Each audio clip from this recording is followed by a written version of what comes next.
So, well,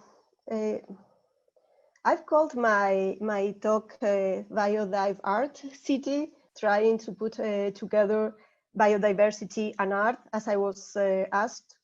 And even if I am not an expert on art at all, I love it. And I've tried to include not only scientific questions or some figures or some concepts, but also stories, ideas, and approaches that I hope will help you to find inspiration and to build your, I hope, nice work arts. So I've always loved nature. I grew up in Madrid, which is a big city, but I was always reading books and journals and fascinated by people like Jane Goodall. Maybe you know her. She spent most of her life in Africa studying and living with chimpanzees. And later she became a great activist for the conservation of the world. And to improve the lives of people and the environment. She has repeated tirelessly during her life a message that is this one here, and that still inspires me even if I've listened it many times. And she always says that every single day, every single action we take makes a difference in this world. And I think that this project is also about this, about doing something, in this case, from the arts. So I was very fond of nature, but it was when I went to work located at the foot of a mountain range and natural park in South Spain, when I truly started to live closer to nature and when I started to study and understand more of it.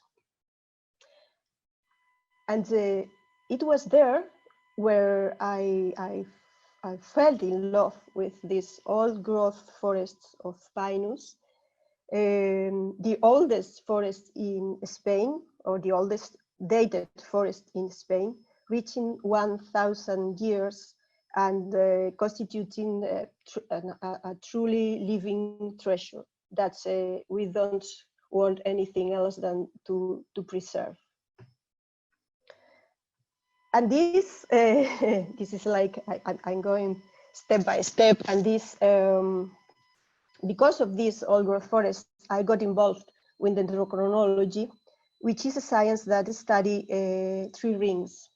And I got involved because I wanted to know more about those trees. I wanted to know about their lives, about when they were born, or what did they undergo during their lives, forest fires, or droughts, or good times, or whatever.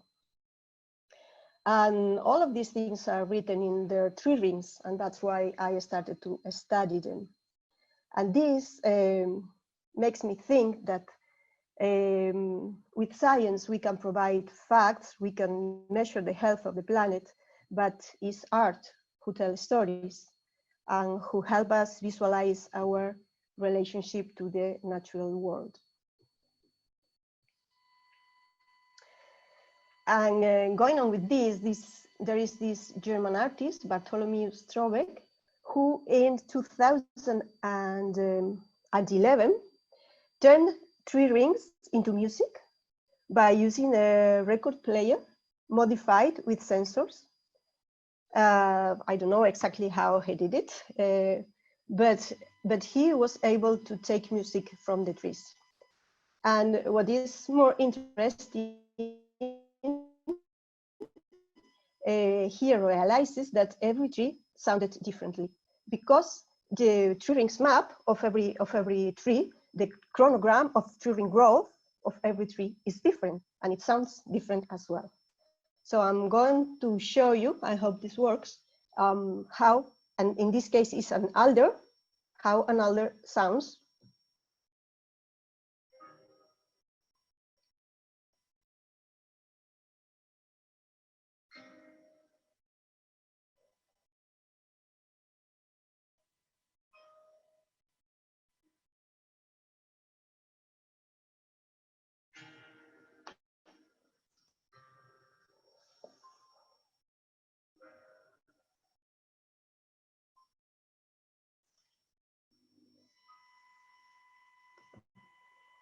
well, something like this.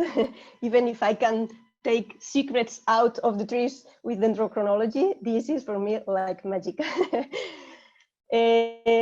So before going to talk, before starting to talk about biodiversity itself, I'm going to introduce you a little bit, very briefly, to the European Green Deal that Andrea has talked a little bit before. European Green Deal is a huge plan or strategy that Europe signed in December 2019, so a few months ago, in order to fight against climate change and environmental degradation that are threatening Europe and the world. The atmosphere is warming, the climate is changing with each passing year. 1 million out of the 8 million species that are supposed to be on the planet are at risk of being lost. Forests and oceans are being polluted and destroyed. So the European Green Deal wants to be a response or a part of the answer, or a part of the things we can do to deal with these challenges. In this graph there, you can see that the different areas that European Green Deal will help or will work with. And you can see that among them is preserving Europe's natural capital with the biodiversity strategy for 2030, that, as Andrea has told us before, was presented or was launched 2 days ago. So I haven't had time to have a closer look to it, but it's good news. So in March, the Law for Climate was presented. Also in March, the Action Plan for Circular Economy was presented as well. And now we also have this biodiversity strategy. So the idea is that by 2050, we have a greener Europe, or a green Europe. Europe, we hope, will be the first climate neutral continent, zero pollution, affordable, secure energy, smarter transport, high quality food, and no one being left behind. So it's really ambitious. It's not easy at all, but the important thing is that it is there. The environmental ambition of the Green Deal, or any other deal or treaty or strategy, will not be achieved by Europe acting alone. The drivers of climate change and biodiversity loss are global and are not limited by national borders. So we are all in this together, as it's been said a lot of times lately.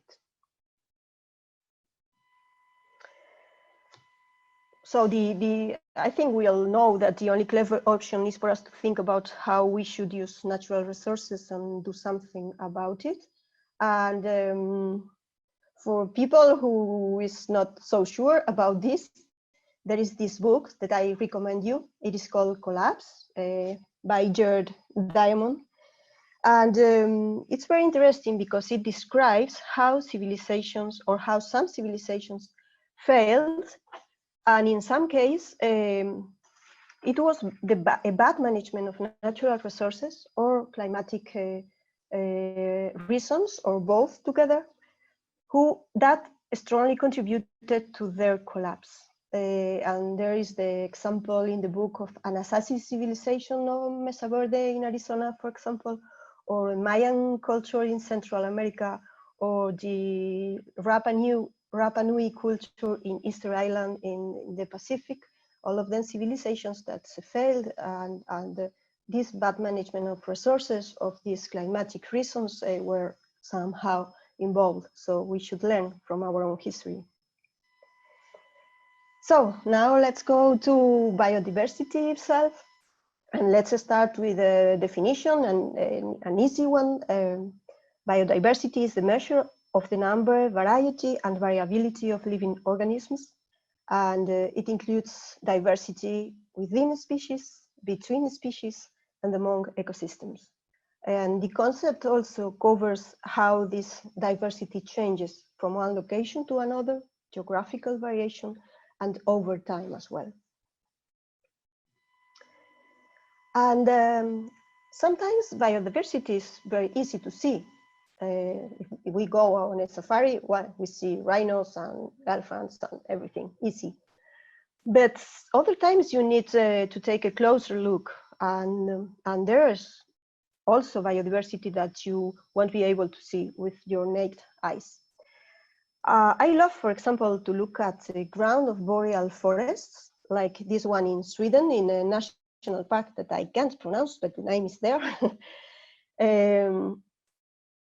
In first look, what you see are trees, is the forest. But if you look down, if you look to the ground, you will find this amazing variety of lichens, ferns, mosses, seeds, fruits, small plants, rocks. It's a truly diverse mosaic that makes the forest much richer than you thought. And these different layers in the forest have inspired artists like Isabella Kirkland here. These are two paintings of a series focusing on a species of flora and fauna that are new to scientific literature. But the artists have put together animals that belong to very different geographical areas, and that would never live together in real life. So the images are idealized, and they exist only in the artist's imagination. They focus on the different layers of the forest. In this case, is the canopy, but there are other paintings taking care of the topmost, or the ground, or the understory, the different areas.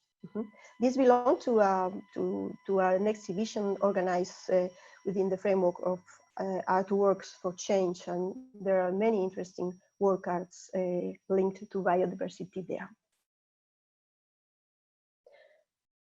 Other definition of biodiversity that I like a lot, because it's not so scientific, it's more poetic maybe, is that biodiversity is freedom for all life forms. It is our beautiful earth family that we can celebrate with this baboon family in Victoria Falls in Africa.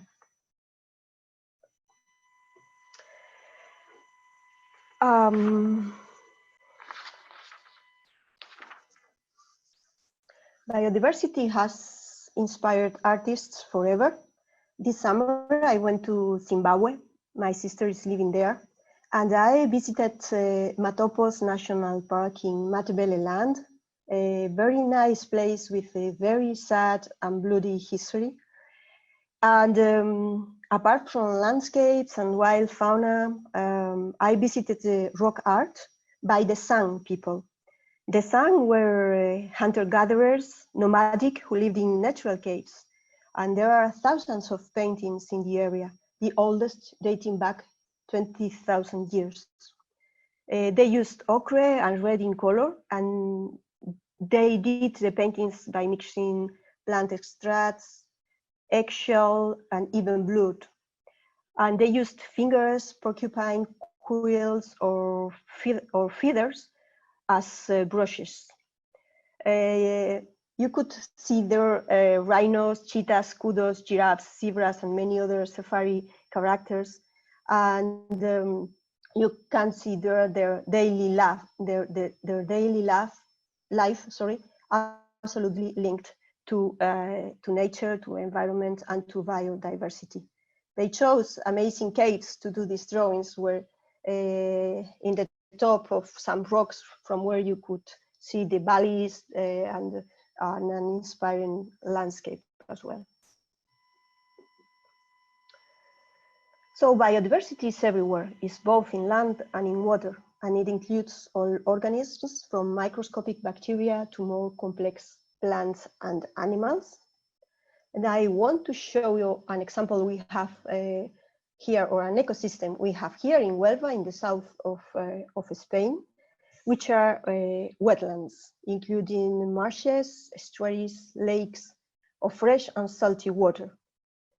This picture here is from Odiel Marshes, a biosphere reserve that includes like 300 bird species, because we are in the crossroads of migratory routes of the birds from Europe to Africa, and that's why it's very, very rich in wild fauna.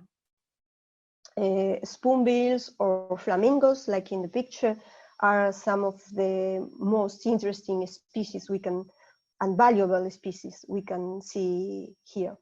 They like Odiel marshes because there's salty water, and in this salty water there is this crustacean, Artemia salina, that lives there and is the base for the food of the flamingos. It contains a lot of carotenes, and these carotenes give the flamingos this nice pink color they have.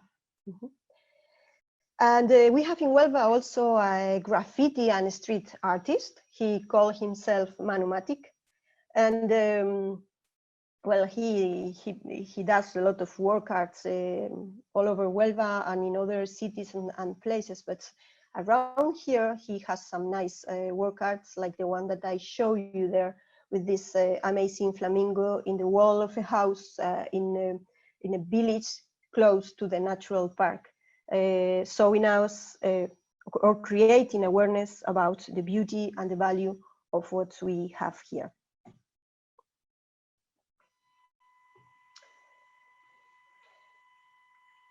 Well, biodiversity has to be assessed and quantified. That is what science does.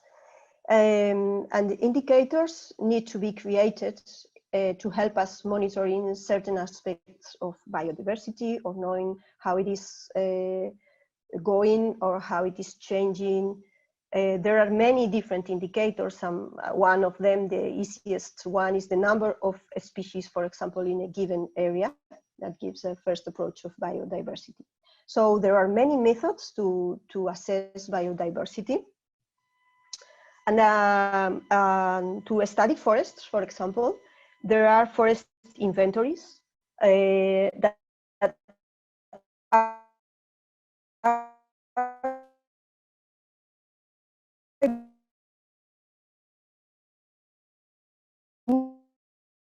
to assess biodiversity. Sorry, Reyes, now we are having some cuts on your talk. It came back. Sorry? We were just having some cuts on your speech, probably on the internet. Sorry. But it was just for a few... Have you lost a lot? Do you want me to go back, or? It was just on this slide, so it was just now.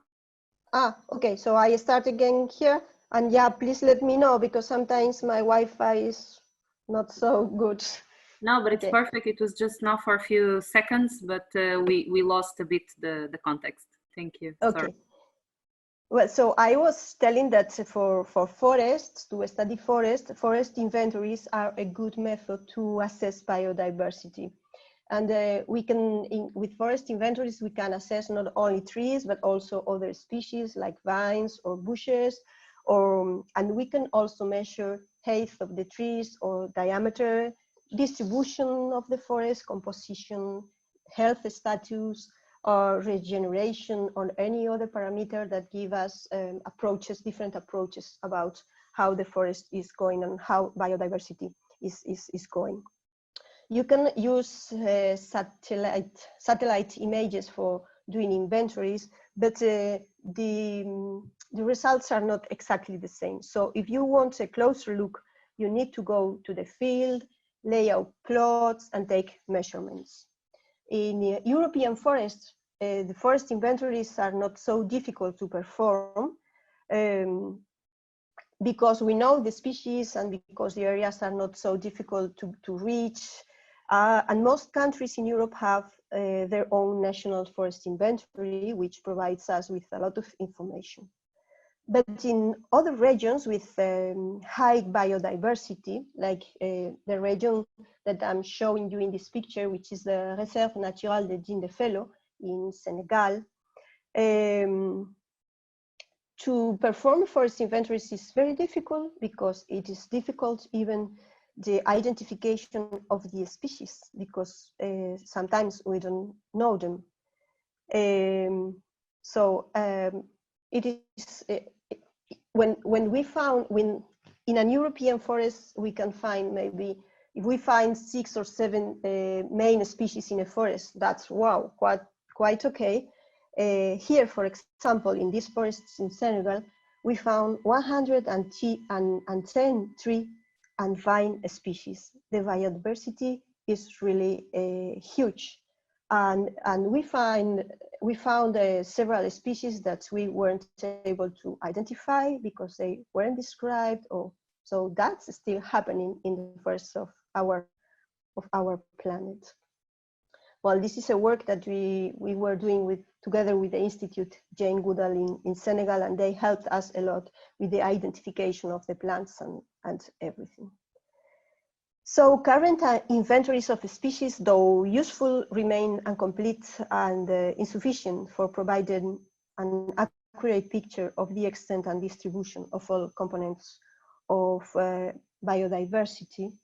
It is estimated that there are about 8 million species in the Earth, but we know like 1.7 million or something like that. The figures are really different depending on who give you them, but the truth is that we don't exactly know the total number of species in the world. And staying in Senegal for a while, I wanted to show you this project. It's a small project, but I love it. It's a project from the Fundación Ateneu Sant Roc, and it is led by a Spanish doctor, Mónica. She's working there with local women. Women there they do a very hard work. They live a very hard life because they have to cultivate the land, they have to take care of the children, they have to cook, to provide fuel, wood, and they're always working. And this Spanish doctor wanted her to have a way for express themselves, and she created this workshop for sewing, and they make these nice tapestries that you can see there. That are a way of expression, also a place to chat with other women and to enjoy themselves. It's interesting because in these tapestries there are always trees or livestock or fruits involved, because they are a part of their daily lives. They are absolutely linked to the natural world around them. So why is biodiversity loss a concern? Well, it is a concern because it provides us, of course, raw materials like the ones you can see there in the picture. Wood is probably the first one that comes to your mind. Wood, fuel wood, also hunting, or mushrooms, or resin, or fruits, or many other things. And products, these are the most obvious, but products derived from wood, for example, are used more and more in many of the objects that we use daily, like for example, computer screens, or mirrors, or technological tables, or isolation materials. More and more, these products coming from natural resources are in these objects. But apart from the use of products as raw materials, biodiversity also provides us with objects or things that we use, for example, to look prettier, like this necklace made of elytra of beetles from the Peruvian Amazon forest. And in this case, these are necklaces to look prettier, but also to be protected against bad spirits. So it's very, very useful. Or for example, other example are the lotus flowers that grow in ponds and lakes in Southeastern Asia, and that are a very important part of this culture. And the They are used for making offerings to Buddha or other gods, or they are also used in art, like in this stone Buddha that we can see in the picture. Under the legs of the Buddha, you can see a lot of lotus flowers carved in the stone.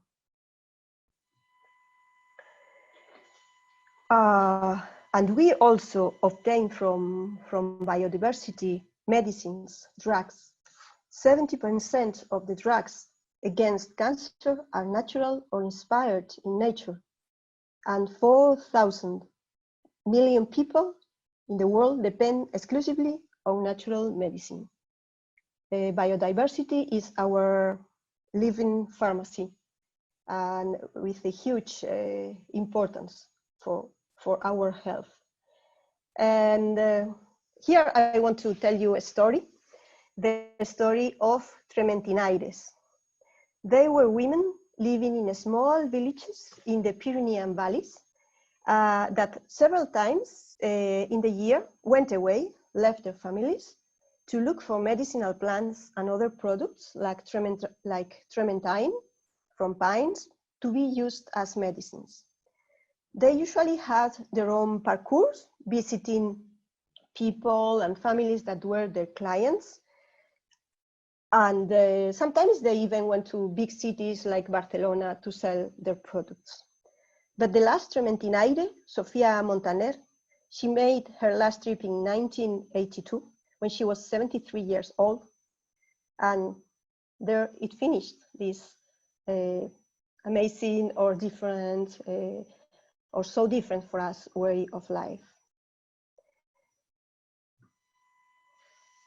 So biodiversity provides us with raw materials, with objects, with medicines, and with objects that are part of our lives, but they also, or mainly, provides many key benefits to humans that go beyond the mere provision of this raw material. All the ones that you can see here, and probably many others that are not written, but that are more and more important for our health and our living. Biodiversity provides medicines, but also affects human health and social relations. I don't know if you've heard of this Shinrin-yoku, I don't know how to pronounce this philosophy. It's a Japanese philosophy, or I don't know how to call it, that describes and practices the art of science of forest bathing. It's well developed in Asia, where there are forests devoted to this Shinrin-yoku practice that includes even a small hospital and a doctor that creates a therapy for you and tell you to give this walk here or there and stop there and listen to the birds and and everything like that. And they believe that trees help you find health and happiness. And this is in close relation to the concept of biophilia that was first developed by an American biologist, Wilson. And the biophilia was described as the love of life and the living world. He believed that because we evolved in nature, we have a biological need to connect with it. And we love nature because we learn to love the things that helped us to survive. We feel comfortable in nature because that is where we have lived for most of our life on Earth. It's like in our DNA. Nevertheless, we have kind of lost this approach, or many people have lost this approach. There are many people that when they listen about forest or about plants or about biodiversity, they look to another side and they say, oh no, I am at home, I switch off the light and it's okay, and I have running water all the time, I don't need forest, I don't need biodiversity. But that's not wise, of course. And so this is something we kind of need to recover in our culture, in our way of life, because it has been kind of lost in our fight to have more things, to be richer, or to have a great economy going on. But nevertheless, it is something that most of the indigenous people haven't forgotten, and they are trying to tell us all the time, even if we are not very prone to listen to them. And here is a book that I also recommend you. There's a lot of work I'm giving to you. It is called The Falling Sky. It's been written by anthropologists, by a French anthropologist, but following the wisdom of David Kopenawa, and he's a shaman from the Yanomami people in the Amazonian forest. Well, I've chosen this quote, but the book itself is plenty of interesting ideas and things that we have forgotten.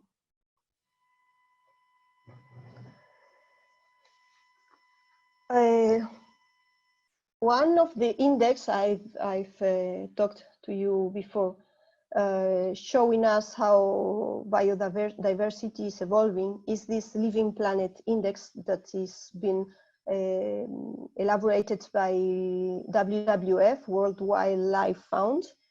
And they started to measure biodiversity in 1970. And they measured it in 4,000 species and like 16,000 populations in animal species, not only.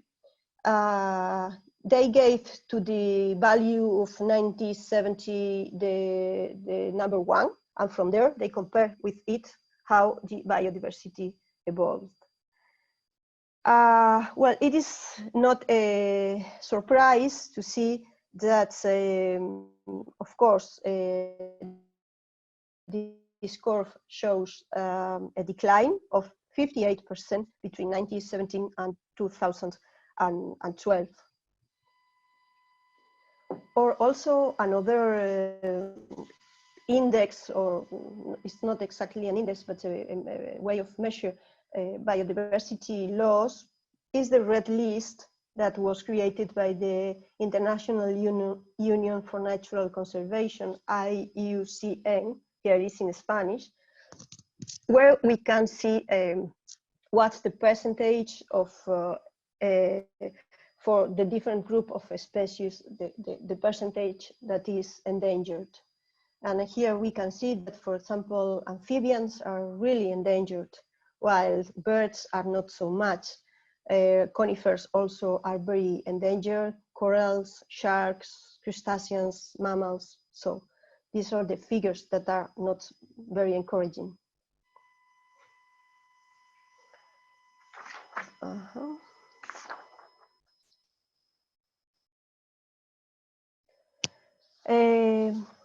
Before photography existed, illustrations were the way to have a register of a species of plants and animals. Illustration was the art of representing the shape, the colors, and the details of plants and animals. And they were useful, very useful, to identify, analyze, and classify a species. Whilst today they are not so relevant for research, for science, reminder of our science history. One of the, I think one of the best illustrators was Haeckel, like the father of ecology. He was born in Germany in 1834, and he spent his life researching about flora and fauna, from the highest mountain to the bottom of the deepest ocean, as he said. He was naturalist, biologist, philosopher, and he did these amazing drawings that are a clear link between science and art.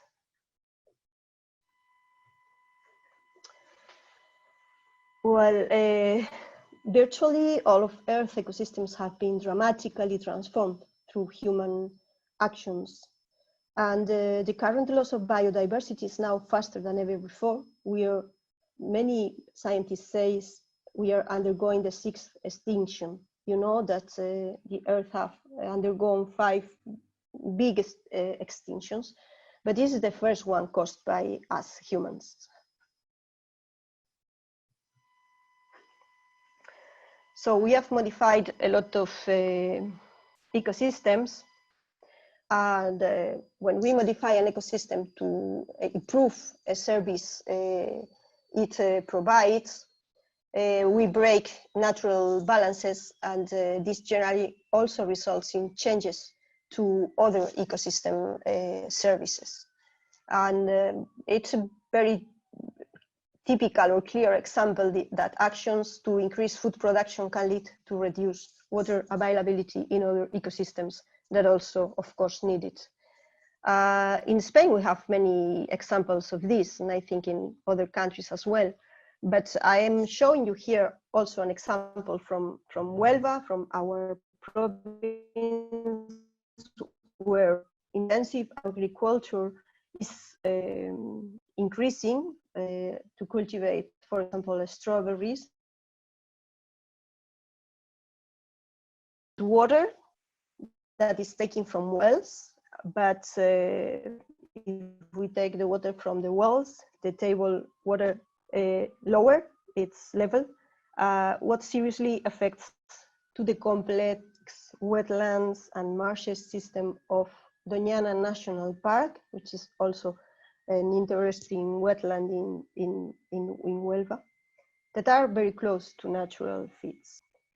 As a result of such trade-offs, many services have been degraded, and also some people have benefited from the conversion of natural ecosystems and an increase in international trade, but other people have suffered from the consequences of biodiversity losses and from restricted access to resources they depended upon.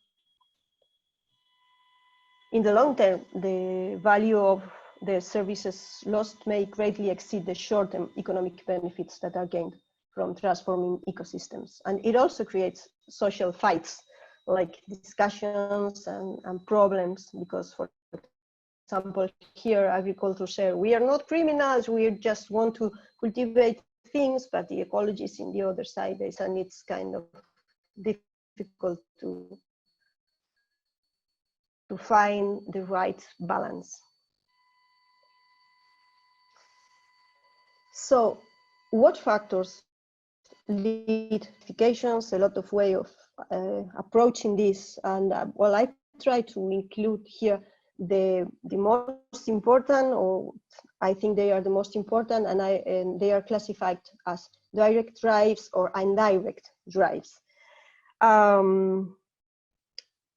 The bad thing is that these factors tend to interact and amplify each other. So land use change is worse if we have climate change, and the interactions are all the time like this. And also the exposure to one threat makes a species more susceptible to others, for example.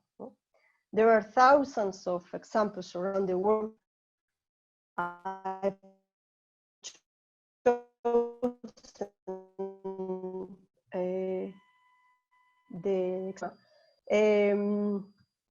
The Altiplano is the Bolivian region, is the gray one in the little map that you can see there.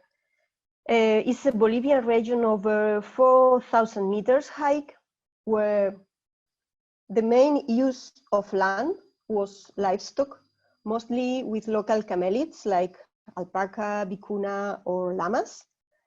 Milk, meat, wool, excrements for fuel are used from them.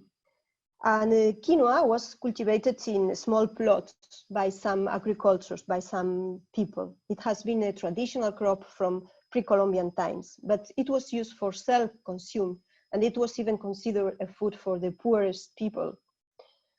But in 2013, United Nations declared the International Year of Quinoa, and the prices reached like Bolivia was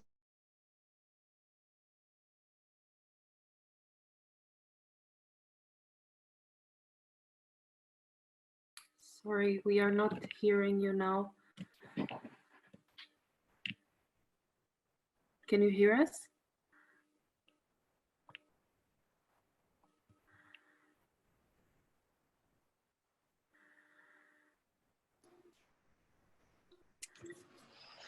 Flavia, perhaps you should write in the chat so we can understand if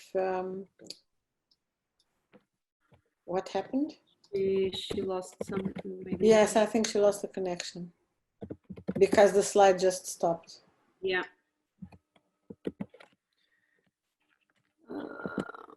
Okay, let's just give it a few minutes. Sorry, I've lost connection. Okay, no problem. Only good feedback.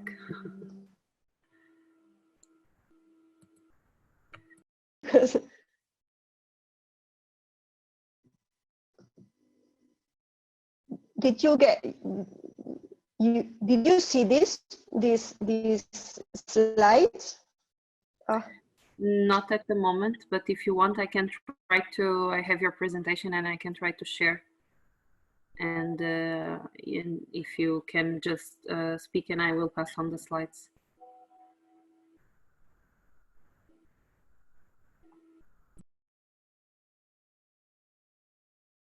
Listen to me now. Yes, we can hear you. Yes. I'm sorry. No problem. If you want, I can. Okay. It's okay. Did you listen what I said about this slide or this? Yeah, just a bit. In the middle, more or less, we stopped listening. Okay, so well, anyway, I can do like a summary. So I was telling you that 2013 was declared the year of the quinoa by the United Nations, and the prices peaked, and people started to cultivate quinoa, but this also creates who started to cultivate quinoa, more chemicals and with better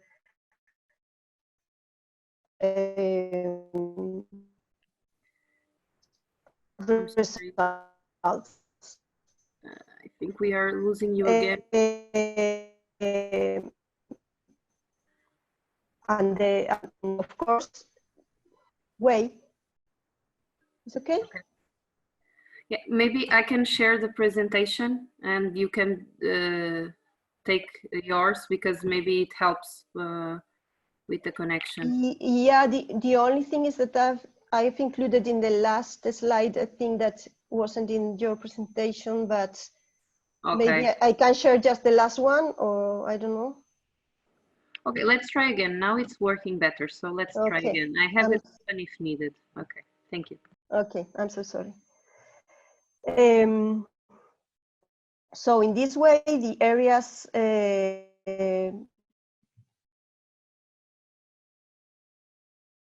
changed use formations in the area, like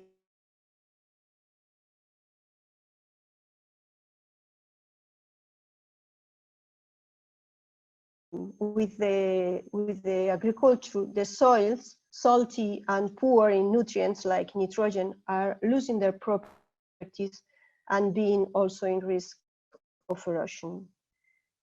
So in the way they've lost, or at least in a great part, their traditional way of life and their natural formation and the quality of their soils. And maybe the quinoa is not the solution for everything, because the market has changed. Another of the drivers we have seen that is plastic pollution, and one of the worst is plastic pollution in the land and in the sea. But in the sea is especially worrying. We can find in the world at the moment 5 plastic garbage patches. I think 2 else have been discovered recently. The biggest one is the number 1 that you can see in the picture, is the Great Pacific Garbage Patch. These garbage patches accumulate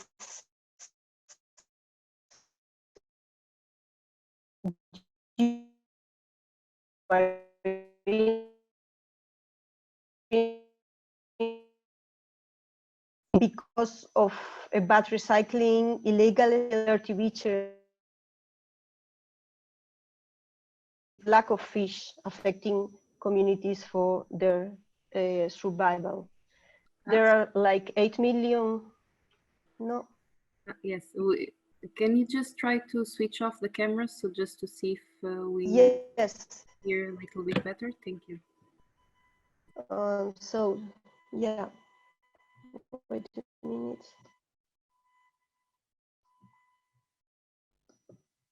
I don't know how to do it. Thank you. It's perfect. Thank you. Better now? Yes, yes. Thank you. Sorry for this. No, it's okay. So this patch generates polluted water, animals in risk of extinction that eat plastic or that get caught in the nets, and also the lack of fish affecting communities for their survival. There are like 8 million tons of plastic of waste and thousands of millions of small pieces, even microscopical, distributed by everywhere in the sea and mixed with plankton, which is the base for the food chain. And animals die because of eating plastic. There is this piece of news that I've included here of a dead whale found several weeks ago in Philippines with 40 kilos of plastic in its stomach. And there are pieces of news like this every day. Even a study performed by the University of Newcastle in Australia states that every week we eat the equivalent to a credit card in plastic. Wow.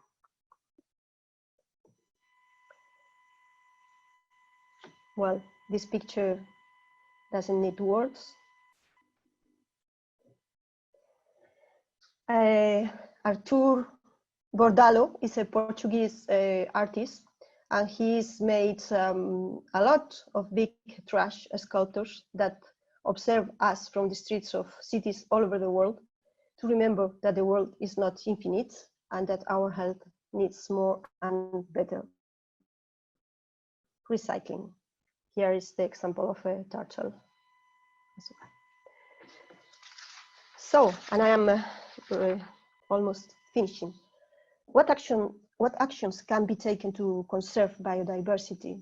So there are different things that we can do, and there I've included the logo of the European Green Deal again, because of course these big plans and strategies are a very important step ahead in the protection of biodiversity, but they are not the only one, and any approach we take can't be alone. So we need to work in the different lines of prevention, protection, tools, etc., in order to get better results.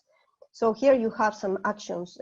Protected areas, essential part of conservation, but not sufficient by themselves and sometimes difficult to enforce. To be successful, they have to be carefully chosen, ensuring that every ecosystem is represented, and they have to be well managed. Also market tools, including direct payments for ecosystem services or things like that, because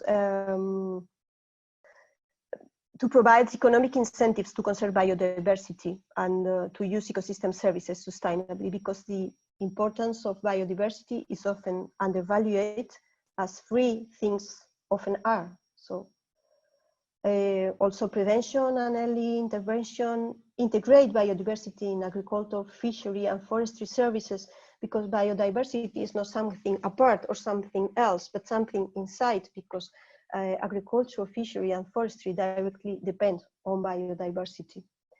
Of course, strong institutions at all levels, and it's bigger, because I think it's very important here in this forum, social awareness and active citizenship. And I think that here is where art has a lot to say to create this awareness. That's an interesting graph that WWF included in his Living Planet report in 2018. And it's interesting because here we can see that biodiversity loss is going through all the conferences of biodiversity, over targets, over all of the big measurements or plans or strategies that have been taken place along the years. So this means that, of course, we need to keep doing things and to creating strategies. And I think European Green Deal is a big one, a very interesting one. But we need to do something else in order to get the curve to go up instead of keeping going down. And well, my two last slides, they don't need words. I just let you to see them.